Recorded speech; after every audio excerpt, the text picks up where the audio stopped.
Welcome to education temple, your own learning platform. आज का session है ईश्वरन द स्टोरी टेलर पर। तो नोटबुक रेडी रखिए, फोकस बनाए रखिए और वीडियो को एंड तक जरूर देखिए। जो लोग नए हैं, चैनल को सब्सक्राइब कर लीजिए ताकि आपको हर इंपॉर्टेंट क्लास का नोटिफिकेशन सबसे पहले मिले। चलिए शुरू करते हैं बिना टाइम वेस्ट किए। तो ये है हमारा आज का रोड मैप। हम इस कहानी को 6 पार्ट्स में समझेंगे। पहले मिलेंगे अपने मेन कैरेक्टर्स से, फिर डुबके लगाएंगे ईश्वरन की गजब कहानियों में और एंड करेंगे एक ऐसी आखिरी सुबह के साथ जो आपके दिमाग में कई सवाल छोड़ जाएगी। सबसे पहले चलिए मिलते हैं इस कहानी के मेन कैरेक्टर्स से।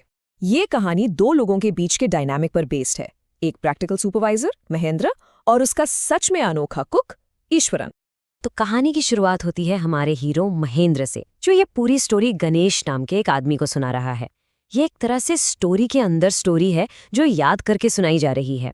इससे हमें पहले ही डाउट हो जाता है कि क्या असली है और क्या थोड़ा मसाला लगाकर बताया गया है। महेंद्र एक कंस्ट्रक्शन फर्म में जूनियर सुपरवाइजर था, जिसका मतलब था कि उसका काम उसे हमेशा घुमाता रहता था। कभी कोल माइंस, तो कभी रेलवे ब्रिजेस, तो कभी केमिकल प्लांट्स। वो एकदम बंजारा था, कभी एक जगह ज्यादा दिन टिकता ही नहीं था। अब महेंद्र की जरूरतें बहुत सिंपल थी, लेकिन उसके पास एक बहुत बड़ी दौलत थी, उसका कुक ईश्वरन। ईश्वरन सिर्फ एक कुक नहीं था, वो एक वफादार साथी था जो महेंद्र के साथ हर सुनसान जगह पर बिना कोई शिकायत किए जाता था। लेकिन यही तो असली ट्विस्ट है। ईश्वरन सिर्फ खाना बनाने और कपड़े धोने वाला कुक नहीं था भाई, वो तो चलता फिरता एंटरटेनमेंट पैकेज था। उसके पास हर टॉपिक पर इतनी कहानियां थीं कि महेंद्र को टीवी या नेटफ्लिक्स की जरूरत ही नहीं पड़ती थी। चलिए अब देखते हैं कि ईश्वरन का कहानी सुनाने का टैलेंट कैसे चमकता है। उसकी कहानियां सिर्फ कहानियां नहीं होती थी, वो एक पूरा एक्सपीरियंस होती थी जो अपने एक लौते ऑडियंस यानी महेंद्र को पूरी तरह से डुबो देने के लिए डिजाइन की गई थी। ईश्वरन का कहानी सुनाने का एक यूनिक फॉर्मूला था।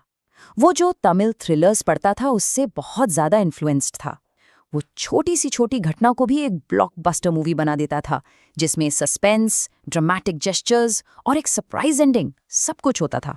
ये कोट उसके स्टाइल को बिल्कुल अच्छे से बताता है। वो सीधा कह सकता था, सर सड़क पर एक पेड़ गिरा हुआ था, लेकिन नहीं, उसने पूरा सीन बनाया। सड़क सुनसान थी, मैं बिल्कुल अकेला था, अचानक मुझे एक बड़ा सा झाड़ीदार जानवर दिखा। बिल्कुल प्योर ड्रामा।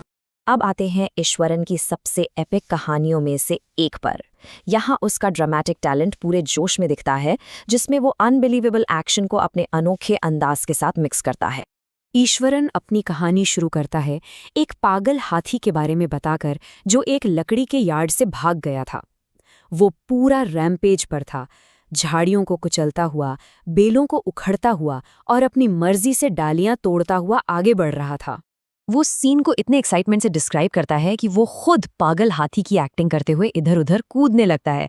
वो बताता है कि कैसे वो जानवर स्कूल की दीवार तोड़कर प्लेग्राउंड में घुस गया, जिससे सब लोग डर के मारे इधर उधर भागने लगे। और ये रहा क्लाइमैक्स। छोटा सा ईश्वरन दावा करता है कि उसने अकेले ही एक सिंपल सी छड़ी से उस विशाल हाथी को गिरा दिया। कैसे? उसके तीसरे पैर के नाखून पर तेजी से मारकर। वो हाथी एकदम स्टन्ड हो गया, सिर से पांव तक कांपा और फिर धड़ाम से गिर गया। बिल्कुल किसी साउथ की एक्शन मूवी के हीरो जैसी कहानी है। जब हैरान महेंद्र उससे पूछता है कि उसने ये कैसे किया, तो ईश्वरन बड़े कूल अंदाज में जवाब देता है, अरे ये एक जापानीज आर्ट है सर, कराटे या जूजुत्सु। मैंने कहीं इसके बारे में पढ़ा था। मतलब सिर्फ पढ़कर उसने एक हाथी को गिला दिया। गजब है। एक शाम एक बहुत ही स्वादिष्ट डिनर के बाद माहौल बदल जाता है। ईश्वरन एक बिल्कुल अलग तरह की कहानी शुरू करने का फैसला करता है। एक ऐसी कहानी जो बहुत ज्यादा डार्क, डरावनी और उनके घर के कुछ ज्यादा ही करीब थी। वो अचानक बोलता है, पता है सर, ये पूरी फैक्ट्री एरिया जहां हम रह रहे हैं, ये पहले कब्रिस्तान था। बाप रे! ये सुनते ही महेंद्र का डिनर के बाद का सारा अच्छा मूड खराब हो गया होगा। ईश्वरन आगे कहता है कि उसे वहां अक्सर इंसानी खोपड़ियां और हड्डियां मिलती हैं। और यहां से कहानी बहुत ही स्पेसिफिक और डरावनी हो जाती है। वो एक औरत के भूत के बारे में बताता है, जो पूर्णिमा की रात को आधी रात में दिखती है। एक बदसूरत भूत, उलझे हुए बालों और सूखे हुए चेहरे के साथ, जो एक स्केलेटन की तरह दिखती है और अपने हाथों में एक फीटस यानी एक अविकसित बच्चे को पकड़े रहती है। बहुत डरावना। महेंद्र इस डिस्क्रिप्शन को सुनकर कांप जाता है और गुस्से में उसे टोकते हुए कहता है, तुम पागल हो ईश्वरन, भूत प्रेत जैसी कोई चीज नहीं होती, ये सब तुम्हारे दिमाग का ख्याल है। वो ईश्वरन की कहानी की ताकत से लड़ने की कोशिश कर रहा है। महिंद्रा बहादुर बनने की कोशिश करता है, लेकिन ईश्वरन की कहानी उसके दिमाग में बैठ जाती है। अब एंटरटेनमेंट और सच्चाई के बीच की लाइन धुंधली होने लगती है और उस रात के बाद से वो बेचैन रहने लगता है। एक रात महेंद्र की नींद अपनी खिड़की के पास से आ रही एक धीमी कराहने जैसी आवाज से खुल जाती है। पहले तो वो सोचता है कि कोई बिल्ली चूहे का शिकार कर रही होगी, लेकिन आवाज और गहरी और डरावनी होती जाती है।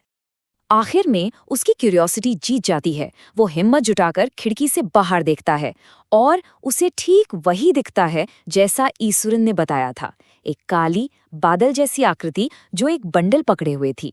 महेंद्र के ठंडे पसीने छूट जाते हैं और वो हाँफते हुए अपने बेड पर गिर पड़ता है। अगली सुबह महेंद्र उस डर को भुलाने की कोशिश करता है, ये सोचकर कि वो सिर्फ एक बुरा सपना था। लेकिन ईश्वरन उसे भूलने नहीं देता और कहानी अपने डरावने अंजाम तक पहुंचती है। जैसे ही महेंद्र ब्रेकफास्ट के लिए बाहर निकलता है, ईश्वरन एक अजीब सी मुस्कान के साथ उसे कहता है, सर, याद है मैं आपको उस औरत के भूत के बारे में बता रहा था? आपने उसे कल रात खुद देखा? मैं तो आपके कमरे से आ रही कराहने की आवाज सुनकर दौड़ा चला आया था। महेंद्र की रीढ़ की हड्डी में एक ठंडी सी लहर दौड़ जाती है। वो ईश्वरन के सेंटेंस पूरा करने का भी इंतजार नहीं करता। वो सीधा अपने ऑफिस जाता है, अपना रेजिग्नेशन देता है और अगले ही दिन उस भूतिया जगह को छोड़ने का फैसला कर लेता है। तो दोस्तों, आज का सेशन यहीं तक था। मुझे उम्मीद है आपको सब कुछ क्लियर हो गया होगा। अगर वीडियो पसंद आया हो तो लाइक, शेयर और सब्सक्राइब जरूर कीजिए। आपका एक क्लिक हमें और बेहतर कंटेंट लाने के लिए मोटिवेट करता है। मिलते हैं नेक्स्ट क्लास में एक नए कॉन्सेप्ट के साथ। तब तक के लिए keep learning, keep growing and stay positive. Keep learning with education temple. और हाँ, अगर आपको क्लास 8th to 10th किसी भी सब्जेक्ट के नोट्स चाहिए तो तुरंत व्हाट्सएप कीजिए 7014242188 और 85598663 पर। यह पॉडकास्ट था एजुकेशन टेम्पल की तरफ से, जहां हम स्टूडेंट्स को फैमिली के जैसे समझते हैं और एजुकेशन को एक इमोशन बनाते हैं।